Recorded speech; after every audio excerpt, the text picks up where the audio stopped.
Ini adalah parahnya kondisi kita di Kabupaten Aceh Tengah. Hari ini kita butuh sembako, baik beras. Beras begitu datang dari ke posko itu habis. Jadi terancam kelaparan itu masyarakat di 3 kecamatan yang hari ini mereka terisolir. Kemarin juga ada upaya penjarahan. Sekali lagi masih upaya ya. Upaya penjarahan di 2 Alfamart dan 1 Indomaret dan ini terjadi. Nah, hari ini memang masyarakat sangat terkendala dengan BBM. Sekali lagi kami sampaikan, kendala BBM itu tetap nomor satu, sehingga saya sendiri tidak bisa ke lapangan, mau numpang juga dengan kendaraan milik pemerintah ada terbatas gitu ya. Jadi akses sangat yang hari ini sangat dibutuhkan adalah BBM, kemudian logistik. Nah, ada beberapa desa yang belum bisa diakses itu di misalnya Merandai Jaya di Pamar itu belum bisa diakses. Karena jembatan penghubung juga di sana di Pamar itu terputus rekan-rekan ya. Jadi ada Kecamatan Linge belum bisa diakses, Kecamatan Rusip Antara belum bisa diakses dan Kecamatan apa namanya Kecamatan Rusip Atulintang baru saja terbuka ya dan Jagong Jagat itu sudah mulai agak agak normal. Tapi kita belum masuk ke wilayah pada kampung-kampung di pedalaman Jagung Jagat sekitar 10 kilometer dari sini. Jagung Jagat dan Atulintang itu kita belum tahu apakah di masyarakat di pedalamannya sudah bisa diakses atau belum gitu.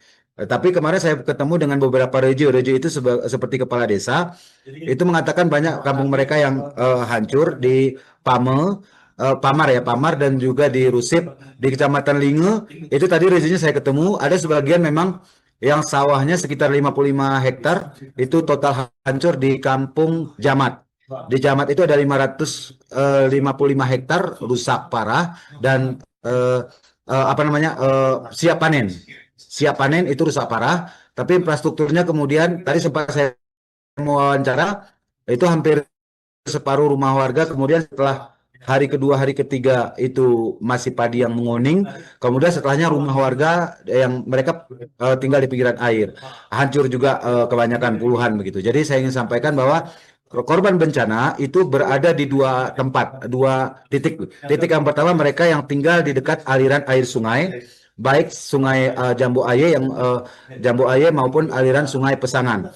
Jadi korban itu dan di bawah pegunungan. Ya, rekan-rekan. Jadi Aceh Tengah dan Banda Mulia serta Gayo Luas itu wilayahnya itu di bawah dilingkari pegunungan dan masyarakatnya tinggal di sana kebanyakan. Nah, nah seperti yang tampak di gambar. Nah, ini dia. Jadi yang terkena itu adalah di bawah perbukitan. Nah, ini rumah seperti yang tampak dalam gambar. Nah, bukitnya, kemudian juga rumah-rumah warga di bawahnya. Demikian juga aliran sungai.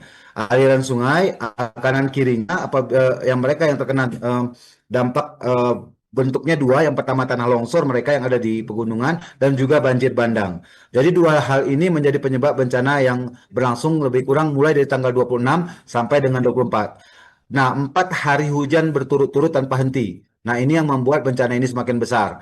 Dan kemudian juga hari ini pemerintah daerah kami kasihkan bahwa mereka sangat kerepotan, sangat sangat sangat bisa dikatakan tidak mampu dan sudah mengirimkan surat kepada provinsi sebagai syarat 3 hari lalu sebagai syarat bahwa mereka tidak mampu.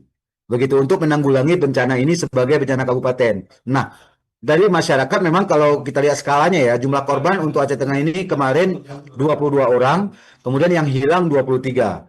Begitu. Jadi kalau kita melihat kondisi korban, iya memang tidak diambil sama pusat begitu ya atau tapi kalau lihat skala bencana nah seperti yang tampak dalam gambar ini tanahnya aja sudah di rumah-rumah warga. Nah, ini dekat Danau Laut Tawar, Kampung Mendali.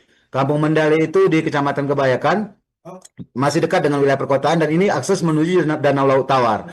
Nah, juga jalan di sampingnya itu menuju Gayo Luas itu terputus juga begitu.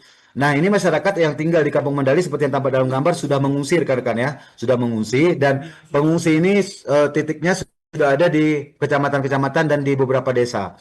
Yang pasti kami sampaikan untuk Aceh Tengah ini sangat berbeda dengan daerah lain di Provinsi Aceh. Itu kenapa kita sangat penting untuk menyampaikan kepada masyarakat bahwa kita butuh bantuan dengan sangat segera. Potensi kelaparan dan kemarin juga ada upaya penjarahan. Sekali lagi masih upaya ya, upaya penjarahan di 2 Alfamart dan 1 Indomaret dan ini terjadi. Nah, atau minimarket sebutan lain. Nah, ini juga perlu menjadi kajian Bapak pengambil kebijakan bahwa hari ini kita butuh sembako, baik beras. Beras begitu datang dari ke posko itu habis. Jadi terancam kelaparan itu masyarakat di 3 kecamatan yang hari ini mereka terisolir, yang belum bisa akses antar kampung. Mereka masih akses darurat seperti tadi sampaikan, ada yang pakai tali, ada yang pakai apa namanya, ada yang menggunakan perahu dan sebagainya. Nah, ini dia jalan yang tampak ini seperti yang dilihat kan ya, tampak di monitor bahwa ini adalah parahnya kondisi kita di Kabupaten Aceh Tengah. Terlihat ini. Terima kasih sebelumnya untuk Kominfo Aceh Tengah yang sudah memberikan video ini. Nah, ini dia gambar-gambar. Ini di Mendali kebanyakan, Bur Oregon sebutan lainnya. Ini adalah salah satu apa namanya, bangunan milik PDAM Tirta Tawar Kabupaten Aceh Tengah. Nah, ini dia salah satunya. Ini habis. Ini juga jalur alternatif. Sekali lagi jalur alternatif menuju menuju Kabupaten Banda Meriah. Ini terputus total. Yang mana di bawah kanan kirinya di atas hutan, di kanan kiri jalan tersebut adalah wilayah perkebunan warga yang perkebunan kopi warga begitu. Di bawahnya lagi, nah kalau dilihat dari drone ini, nah itu pemukiman masyarakat begitu ya. Pemukiman masyarakat. Nah, ini sebegini parahnya itu kenapa kita sangat butuh bantuan dari nasional. Ini jalan ini bisa dibilang juga jalan kabupaten, tapi akses jalannya lumayan bagus awalnya. Sekarang sama sekali tidak bisa dilalui. Kami menyebutnya jalur Bur Oregon ya, atau jalan Bur Mendali gitu. Ini sama sekali tidak bisa diakses.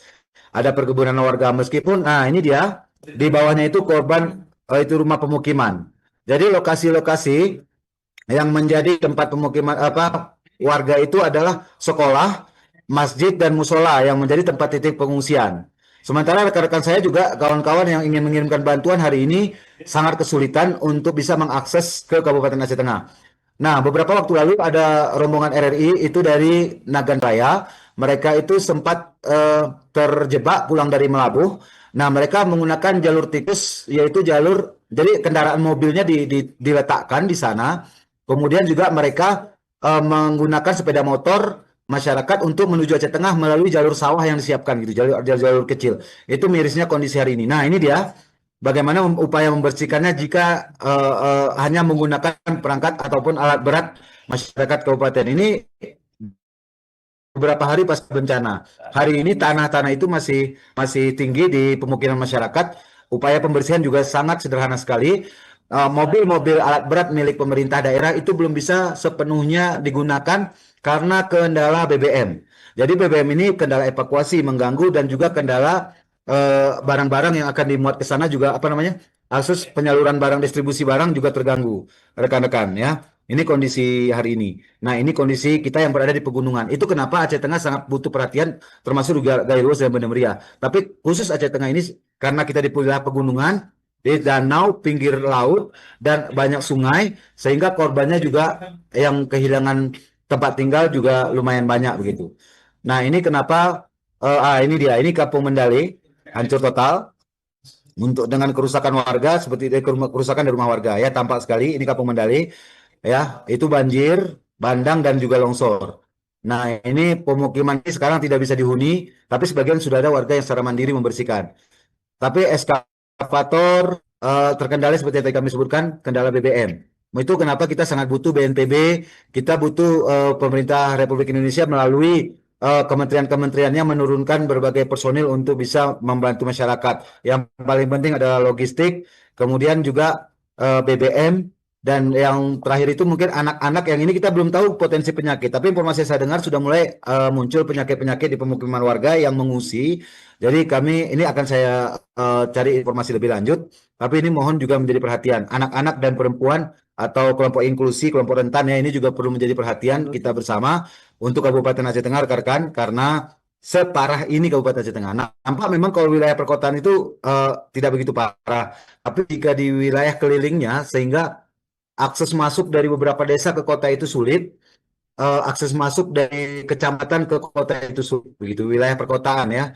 Jadi kondisi kami, sekali lagi kalau memang bisa kami menyebutnya SOS, kita sangat membutuhkan bantuan dari kawan-kawan media untuk menyampaikan ini kepada publik, dan juga ini butuh kepada pemerintah masing-masing baik provinsi, kabupaten. Kemarin kita seperti ketahui Gubernur Aceh sendiri menangis melihat kondisi Aceh hari ini.